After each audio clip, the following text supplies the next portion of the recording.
Hello friends, નમસ્તે, જય શ્રી કૃષ્ણ. ચલો આજે લસણિયા તીખા ગાંઠિયા બનાવીએ. એના માટે 10થી 12 કળી લસણની લીધી છે, એને પીસી નાખવાની. 3 કપ ચણાનો લોટ લીધો છે. એની અંદર મસાલામાં લાલ મરચું, બ્લેક સોલ્ટ, ટેસ્ટ પ્રમાણે નિમક, હળદર, હિંગ, અજમો, લસણની પેસ્ટ, 1 ટેબલ સ્પૂન તેલ, અડધા લીંબુનો રસ નાખી બધું સારી રીતે મિક્સ કરી દેવાનું.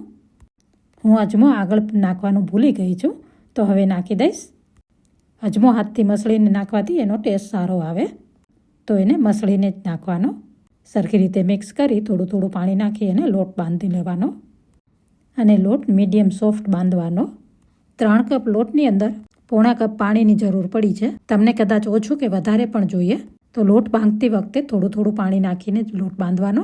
આવો સોફ્ટ બાંધી લેવાનો. હવે એને થોડું થોડું પાણી નાખતું જવાનું અને મસળી લેવાનો. મસળી એટલો ડિફરન્ટ થશે જુઓ કલરમાં.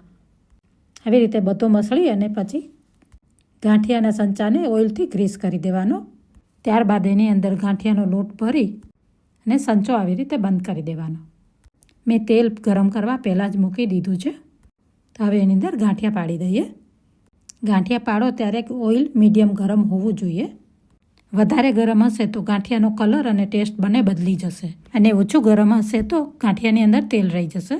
તળતી વખતે ગેસની ફ્લેમને મીડિયમ ટુ હાઈ પર મૂકવાની. થોડીવાર પછી ગાંઠિયાને ટર્ન કરી દેવાનો. એવી રીતે 1-2 વખત ટર્ન કરી અને ક્રિસ્પી થાય ત્યારે કાઢી લેવાના. તમને આ રેસીપી ગમી હોય તો લાઇક, શેર અને ફોલો કરજો.